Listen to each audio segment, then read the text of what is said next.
plus on va communiquer, plus on va gagner en confiance à s'autoriser à dire ce que l'on pense, à partager notre vision des choses et notre vision du monde. Et déjà, c'est un grand pas pour ce travail-là intellectuel qui doit être fait. Il y a des chemins tout tracés que moi, j'ai refusé d'emprunter, comme cette fois où j'étais en master de recherche et que j'ai abandonné en cours de route pour me retrouver en doctorat 15 ans plus tard. Mais cette fois, avec mon entreprise pour soutenir ma vie de chercheuse. Justement, vous m'avez posé beaucoup de questions sur comment j'allie les deux. Installez-vous bien dans cette vidéo, je réponds à toutes vos questions. Question numéro 1. Quel est ton parcours ou comment es-tu arrivé là? Ça va être très long de parler de mon parcours, de moi, personne qui a quand même 39 ans. Mais en soi, designer. Je suis autodidacte, j'ai commencé vraiment de manière autodidacte depuis l'adolescence. Mais je n'ai pas fait d'études de design au départ, j'ai plutôt fait des études d'histoire, puis d'histoire géo, puis de sciences politiques. Et d'ailleurs, c'était en sciences politiques où j'étais en master 2 recherche que j'ai laissé tomber en cours de route. Je regardais en fait les autres personnes qui étaient dans le laboratoire et je n'avais pas envie de les ressembler à qui bossent beaucoup en labo, en bibliothèque, qui vont donner des cours, mais qui n'ont pas de réalité de la vie professionnelle. Et donc, du coup, j'ai voulu me professionnaliser et j'ai fait un master de politique et gestion de projets culturels. J'ai travaillé pour des théâtres, des compagnies de danse, un musée. Et en fait, ce qui s'est passé, comme mon contrat au musée s'est arrêté, c'était un contrat d'1 an, que je n'avais pas envie de renouveler. Quand il s'est arrêté, je me suis mise à chercher du boulot, mais en fait, il y a des gens qui me sollicitaient pour des commandes de design graphique. Donc, j'ai commencé à travailler comme ça un petit peu sur sollicitation et je me suis dit, bah, j'arrête de chercher du boulot, je vais créer ma boîte et c'est l'art communique. Et en fait, la première commande que j'ai eue, c'était d'accompagner une exposition qui s'appelle Black Does Project à Washington et en fait en accompagnant cette exposition, en installant les œuvres et tout, je trouvais que je me réfléchissais beaucoup au parcours des visiteurs, etc. Un aspect vraiment de design d'espace finalement et là ça m'a fait m'intéresser au design, j'ai fait des recherches, j'ai vu qu'il y avait un master de design à l'université de Nîmes, j'ai postulé et entre 2018 et 2020 j'ai fait un nouveau master pour devenir designer. Le multiculturel, parce que du coup il y a ça, il y a le design multiculturel et l'organisation. Le multiculturel, bon, je viens de Guyane. J'ai aussi grandi à Kourou. Je sais, pour les personnes qui connaissent un peu la Guyane, je trouve que Kourou c'est quand même une ville et en même temps il y a vraiment la multiculturalité ethnique est très visible et en tout cas, c'est vrai que ça m'a marqué au collège puisque du coup, la classe, il y avait des personnes avec vraiment différentes identités. Ça veut dire qu'elles parlaient différentes langues, les origines étaient différentes et en même temps, il y avait différentes références vraiment culturelles entre chaque camarade et tout. Et ça m'a quand même assez marqué. Et voilà, après, au fil de ma carrière, quand j'ai commencé à faire des projets de design graphique, je me suis rendu compte que je passais plus de temps à créer des visuels que des personnes qui étaient en Europe, on va dire, parce que du coup, il manquait de banques de données avec des symboles, des icônes, des pictogrammes qui représentent les réalités de Guyane. Et donc du coup, j'ai commencé à penser à un projet qui s'appelle Pictonia, Pictogramme d'Amazonie, pour mettre à disposition des pictos et des ressources graphiques pour la création. Bon, quand je parlais du projet, les gens ne comprenaient pas. Donc je me suis dit, bon ben s'ils ne comprennent pas, on va montrer une application dans la ville. Et j'ai écrit le projet Signes de Guyane pour une résidence à Saint-Laurent, qui consistait à imaginer des mobiliers urbains avec cette base de données-là, et puis avec les besoins aussi des habitants dans le quartier dans lequel j'allais travailler.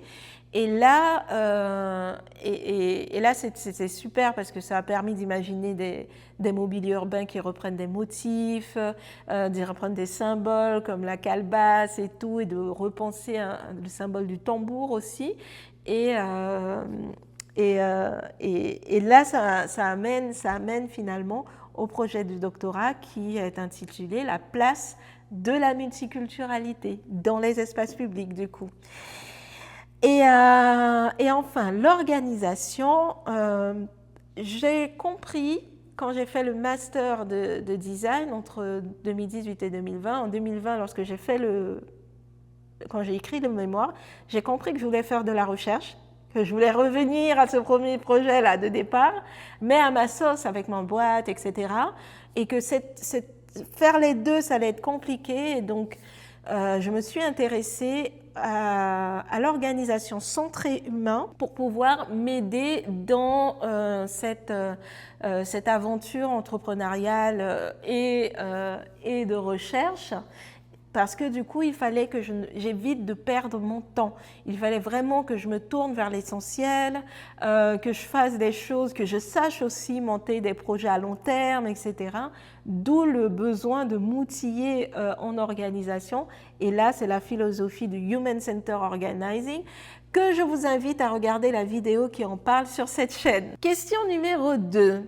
Comment allies-tu ton travail de recherche et ton entreprise? Alors, grâce à l'Human Centered Organizing, en soi, chaque jour a sa mission. Le lundi, en général, c'est le jour où je vais faire le montage de cette vidéo. En général, c'est le lundi. Ça peut être à la suite le dimanche, même en soi, c'est le lundi. Le mardi et le mercredi, en ce moment, il y a le doctorat, donc c'est un petit peu compliqué. Mais le mardi et le mercredi, on va dire que c'est le projet et en même temps les cours à la fac et tout. C'est plutôt des jours dédiés à la recherche. Et ensuite, le jeudi et le vendredi, c'est plutôt des jours dédiés à l'entreprise. Et très exactement, par exemple, le mardi, c'est dédié à la recherche, mais c'est le jour projet. Donc le projet de recherche. Le mercredi, c'est dédié à la recherche, mais c'est le jour lecture, études. Et pour l'entreprise, le jeudi, c'est dédié à l'entreprise, mais c'est le jour, comment ça s'appelle, projet créatif pour ma clientèle. Et le vendredi, en général, je fais plus de prospection, d'administratif. Et puis l'après-midi, je reprends les projets pour ma clientèle. Mais grosso modo, c'est un peu comme ça que j'organise. Là, c'est un peu dur, j'avoue, parce que j'avais oublié que la fac, les cours à la fac, ça prendrait quand même pas mal d'énergie. Mais bon, je suis aussi à la fin du semestre, ça termine à la fin du mois. Donc, je pense que je vais supporter encore quelques temps et ça ira. Aussi, il faut savoir comment j'allie, pour compléter un petit peu la réponse, parce que je pense qu'au-delà de l'organisation, donc chaque jour sa mission, on va dire, au-delà de cette organisation-là, il y a en soi le fait d'arriver à suivre des projets à long terme et les routines de révision sont très importantes pour ça. Donc c'est ce qui me permet de suivre des projets qui vont durer 3, 6, des années, etc. Parce qu'il y a toujours des petits moments où je vois où est-ce que j'en suis, etc.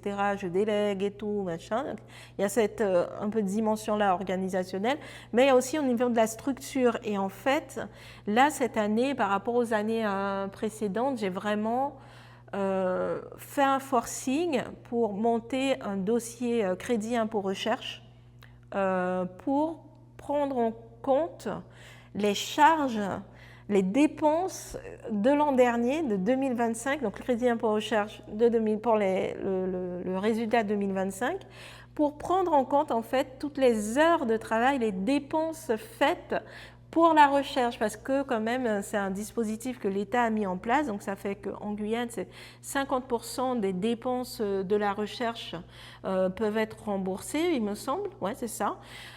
Donc, du coup, c'est pas mal parce que ça me permet de transformer petit à petit un peu le business model de l'entreprise, même si mon idée, c'est pas de faire subventionner totalement l'entreprise. Au contraire, hein, je trouve très bien de vendre des services adaptés aux besoins de la clientèle et tout. Mais c'est vrai qu'il y a besoin aussi d'investir dans l'innovation. Et l'innovation, c'est surtout la recherche, en fait. Donc, monter des programmes de recherche scientifique. Et donc, j'ai commencé comme ça et j'espère continuer parce que l'idée, c'est que quand je vais terminer mon doctorat en 2029, ben, mon entreprise, elle doit être en mesure de m'employer. Enfin, pas m'employer, mais elle doit être en mesure d'accueillir mes compétences et d'accueillir aussi les compétences d'autres chercheurs parce qu'idéalement, peut-être que du coup, il y aura d'autres programmes de recherche avec d'autres doctorants, etc., qui pourraient être employés par ma boîte, quoi. Donc, c'est ce à quoi j'aimerais aller. Ma vie à Rio, ben, comme je disais, c'est beaucoup lié au projet de recherche, beaucoup lié au doctorat. Je trouve que je ne profite pas beaucoup du fantasme qu'on a de Rio. Donc là, la semaine dernière, j'ai quand même essayé de faire une randonnée et tout, de me dire, voilà, je suis à Rio, je fais de randonnée. J'avais aussi fait, il y a récemment une dizaine de jours, peut-être 2 semaines, j'avais monté le Corcovado pour voir le Christ Rédempteur. Ça, j'ai vraiment kiffé. J'ai fait quand même quelques petites choses, mais je ne suis pas encore allée à la forêt de Tijoux. Ça, c'est un grand objectif.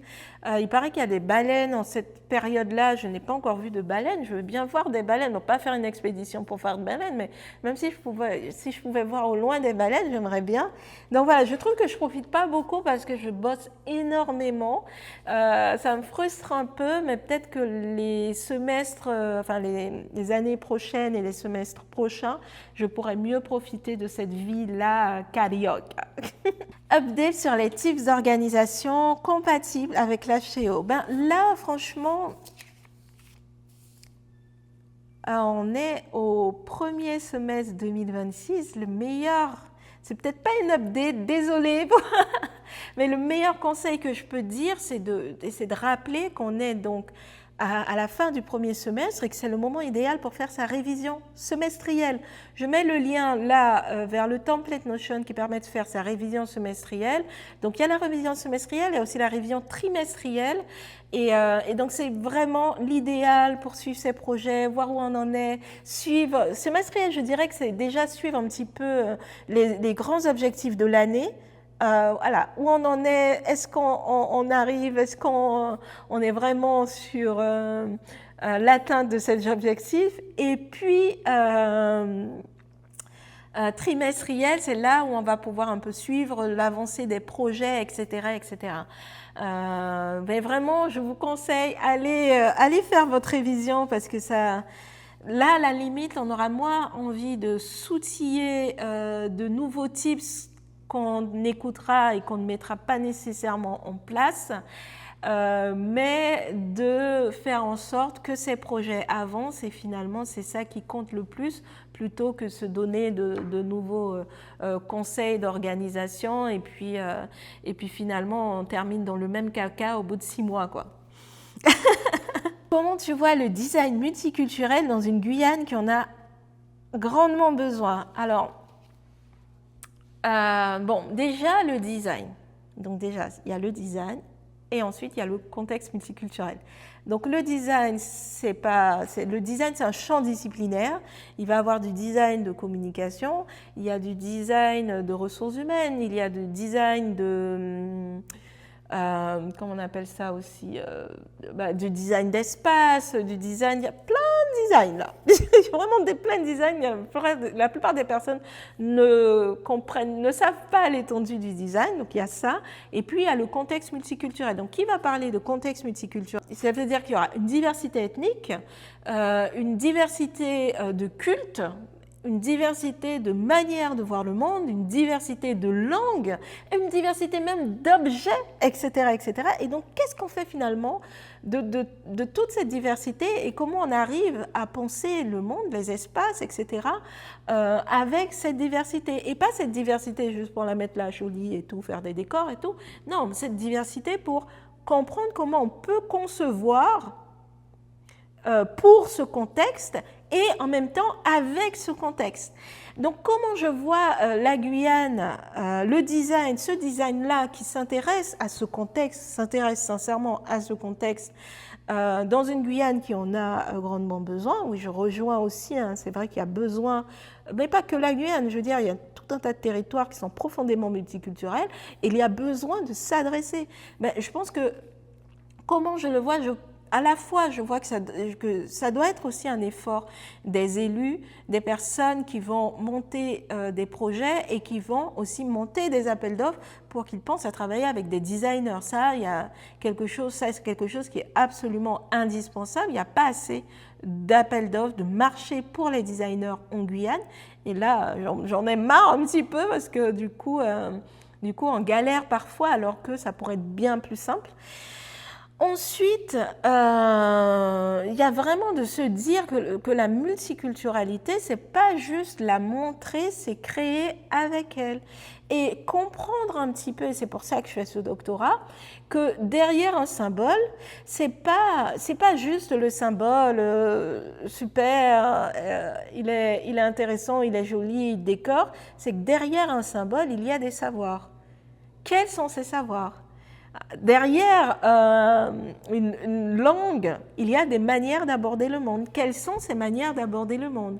Et comment on peut penser avec ces savoirs et avec ces manières d'aborder le monde? Il y a vraiment, des fois, je me dis,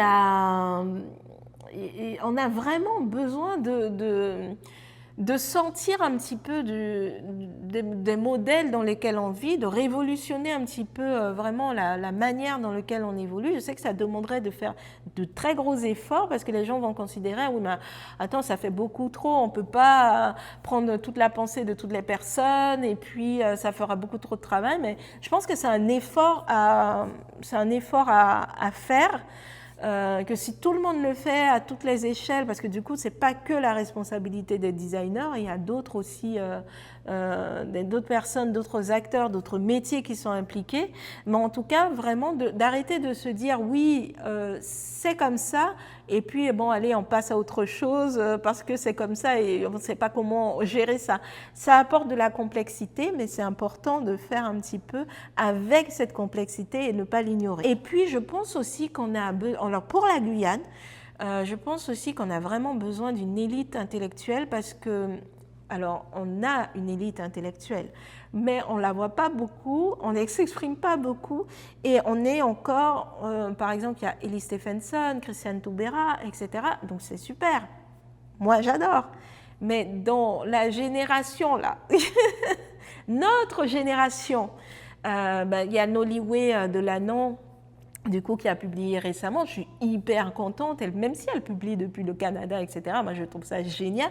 Justement, dans cette génération-là, qui est là pour porter, pour écrire, pour penser, pour projeter aussi le futur de la Guyane. Donc, du coup, je pense qu'il y a un travail à faire là sur déjà de s'autoriser à s'exprimer intellectuellement, ne vraiment pas avoir peur, de se donner du temps aussi pour écrire, pour réfléchir, etc., pour affiner les idées, pour découvrir les concepts et tout, apporter ses propres concepts, etc. Donc c'est pour ça aussi que je fais le doctorat, mais je pense aussi que même en dehors du doctorat, il y a énormément de professionnels qui font du travail juste extraordinaire. Je le sais puisque j'ai des clientes et des clients qui ont cette force-là, mais c'est pour ça aussi que j'adore accompagner en communication et je vais continuer de le faire, même si j'ai l'impression que j'arrache une dent aux personnes. Mais c'est très important que les personnes s'autorisent à s'exprimer, s'autorisent à partager leurs idées et arrêtent un peu de les partager juste en petit comité, etc. Parce qu'on a vraiment besoin de penser le futur de la Guyane. Et bon, il y a les élus, c'est très bien, ils font déjà une part des choses, mais dans la communauté des professionnels, ben, j'ai envie de dire, il y a nous aussi. Donc, les gars là on y va? On y va? Ouais, et je trouve que c'est pour ça que même si des fois je sens vraiment quand je parle de communication, je dis que c'est important de communiquer, etc., j'ai l'impression que j'arrache une dent aux personnes. Mais le truc, c'est que plus on va communiquer, plus on va gagner en confiance à s'autoriser à dire ce que l'on pense, à partager notre vision des choses et notre vision du monde. Et déjà, c'est un grand pas pour ce travail-là intellectuel qui doit être fait. Et des fois, on se dit, oui, ben, la Guyane multiculturelle et tout, ben, comment on valorise la multiculturalité, comment on valorise les identités culturelles, commençons déjà par nous valoriser nous-mêmes. Et puis, de toutes les façons, chaque peuple aussi prendra le pas pour se valoriser lui-même. Mais déjà, même nous, chez chacun de nous, je veux dire, je ne veux pas identifier des communautés en particulier, mais vous regardez cette vidéo, vous vous sentez concerné, let's go! Et là, c'est une autre question un peu dans cette lignée. Comment respecter les voix locales tout en respectant l'unicité des cultures de Guyane? Et là, le petit commentaire, je me suis sentie exclue par une publicité en bushinagé sans autre traduction. Bon, déjà, il faut voir la loi Toulon de 1994 qui précise que toute communication doit être écrite en français. Donc ça veut dire que, normalement, si cette publicité, elle n'a pas dû rester longtemps, parce qu'à mon avis, la préfecture aurait peut-être retoqué, mais en soi, il aurait fallu qu'elle ait au moins une traduction en français, plus que le territoire de la Guyane, quand le contexte ou non, bon, ben, c'est un territoire en français. Donc là, effectivement, là, c'est une publicité, si elle était uniquement en langue bushinagé, alors pour les personnes qui nous rejoignent, qui ne connaissent pas la communauté bushinagé, c'est une communauté de 6 ethnies, il me semble, afrodescendantes en Guyane, particulière parce que ça fait partie des communautés qui sont sorties du système de l'esclavage pour construire, pour se réfugier, bon pas se réfugier, j'aime pas réfugier, en fait j'aime pas l'idée de réfugié, de fugitif, parce que je crois que c'est pas une fugue, le marronnage ça va vraiment c'est une guerre, c'est des gens qui se sont battus, on va dire, contre l'esclavage et qui ont développé des villages avec leur propre système politique, avec leur propre référence culturelle en forêt. Donc d'où le bushinagé, et d'autres personnes ne vont pas dire bushi, donc bushi pour la forêt et nagé pour noir, et il y a des personnes qui recommandent de dire aussi Busi Kondé-sama. Donc Busi, ça fait Busi Kondé-sama, il me semble que ce sont les âmes cachées dans la forêt. Donc cette publicité-là, normalement, elle n'aurait pas dû être totalement en une langue, elle aurait dû avoir sa traduction en français. Et ensuite, après, malheureusement, la communication, souvent, elle exclut, parce que pour communiquer et convaincre des personnes d'acheter, il faut s'adresser de manière très directe à un public très ciblé. Et je sais que c'est assez frustrant, mais c'est justement sur cette frustration-là que beaucoup de techniques de communication vont jouer. Donc ça va exclure certaines personnes, et en se sentant exclu, du coup, ça va parfois attirer même l'attention des personnes qui sont exclues. Donc malheureusement, je ne sais pas si c'est forcément éthique ou pas, parce qu'en même temps, je comprends la dualité, c'est-à-dire que, ben oui, c'est important que toutes les langues de Guyane puissent apparaître sur des publicités, mais effectivement, il faut penser que tout le monde doit être en capacité de lire. J'ai presque envie de dire, c'est peut-être même pas le problème de la publicité, sinon le problème que ces langues ne soient pas apprises à l'école ni courantes. Je me souviens, en tout cas moi, quand j'ai fait l'école, déjà même le créole, c'était interdit pour moi de parler créole dans la cour des classes. Je ne sais pas si vous avez eu cette expérience aussi, mais ils nous interdisaient de parler créole dans la cour. Et ensuite, j'ai connu quelques chansons en créole, mais pas beaucoup. Je vois mes neveux, ils en connaissent beaucoup plus. Et je me dis, mais de la même manière qu'on apprend des chansons en créole à l'école, pourquoi pas apprendre aussi des chansons en Kalinia, etc. Ben, ce serait très beau aussi, même je sais pas moi, voilà. Donc je pense qu'il y a aussi cet effort, je pense que peut-être même pas le problème de la publicité, mais juste le problème sociétal carrément.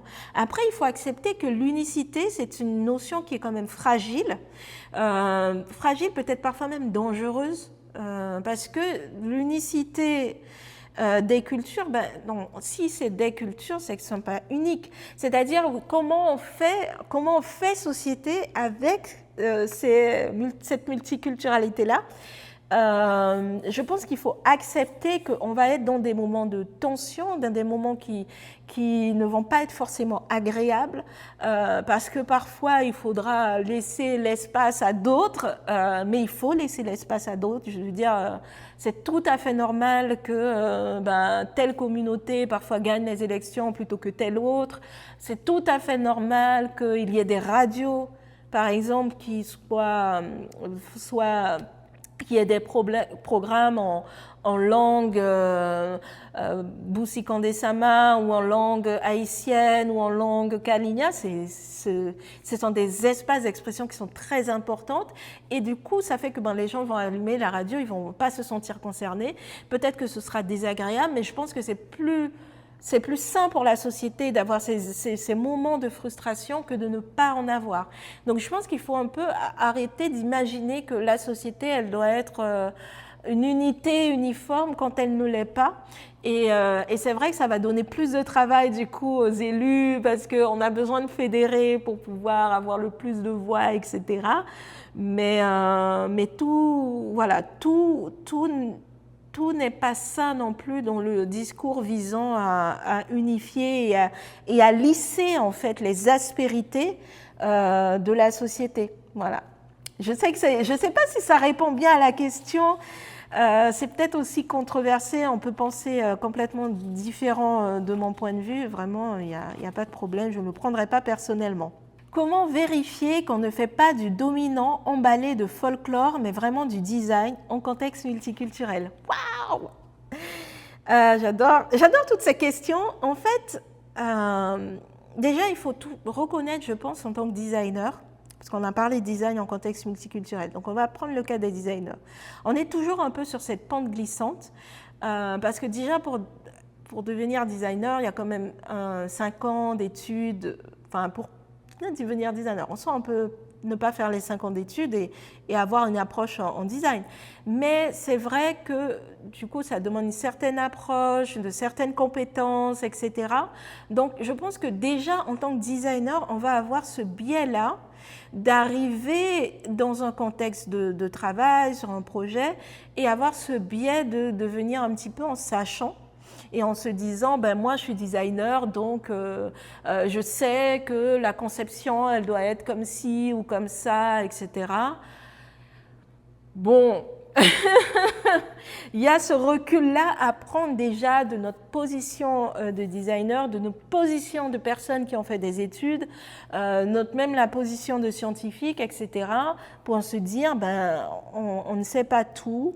Les personnes qui vont être impactées par le projet au quotidien savent peut-être plus que nous-mêmes sur les problématiques puisqu'elles les vivent au quotidien.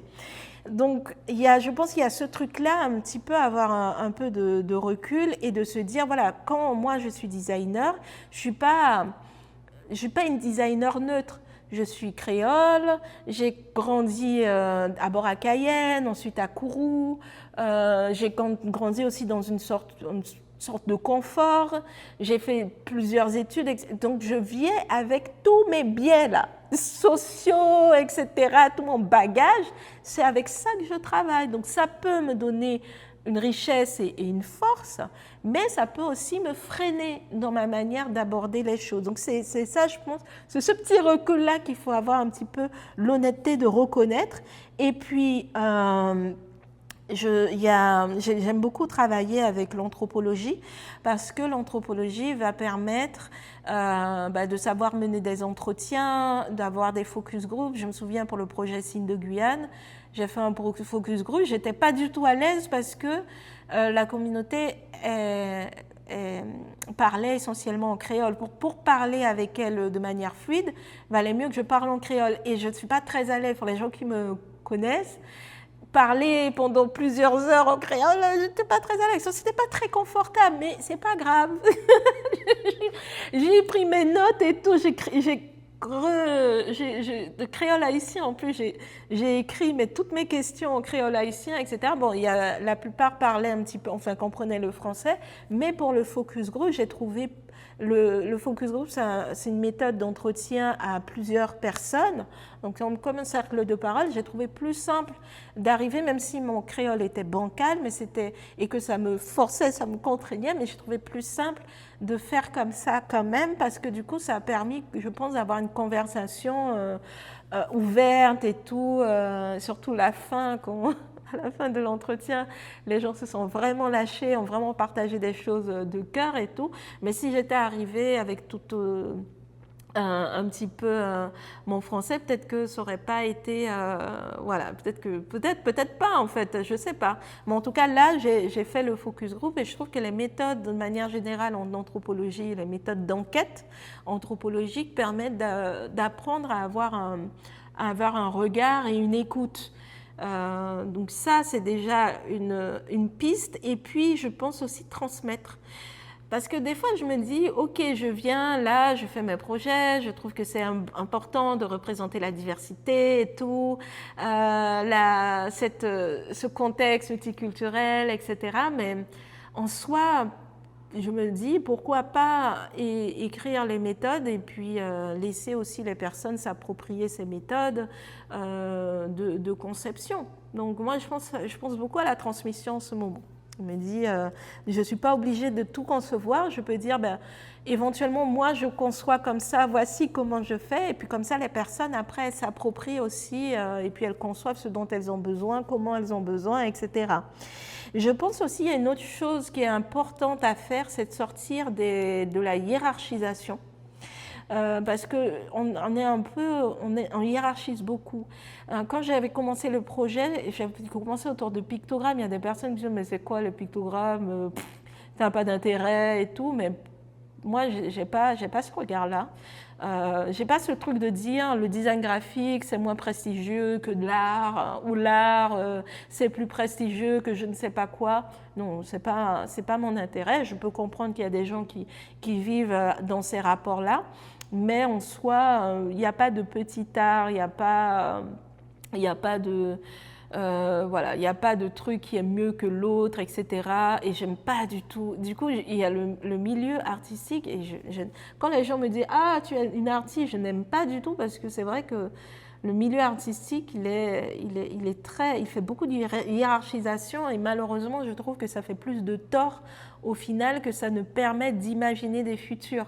Et d'imaginer des futurs, je dis des futurs, c'est pas se faire des films sur des futurs, mais au moins d'imaginer d'autres histoires, quoi, de sortir un petit peu du modèle dans lequel on vit et puis voilà, d'imaginer d'autres histoires possibles, d'autres futurations. Voilà.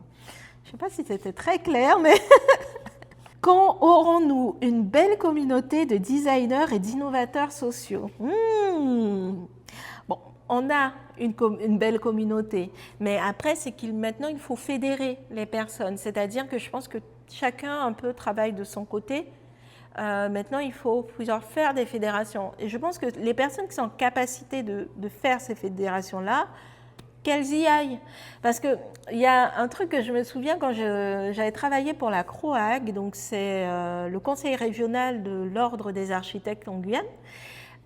Et je me souviens, la secrétaire, elle m'avait expliqué que parce que je lui disais, oh là là, mais c'est trop bien, vous êtes organisé et tout, j'aimerais trop avoir ça pour le design et tout.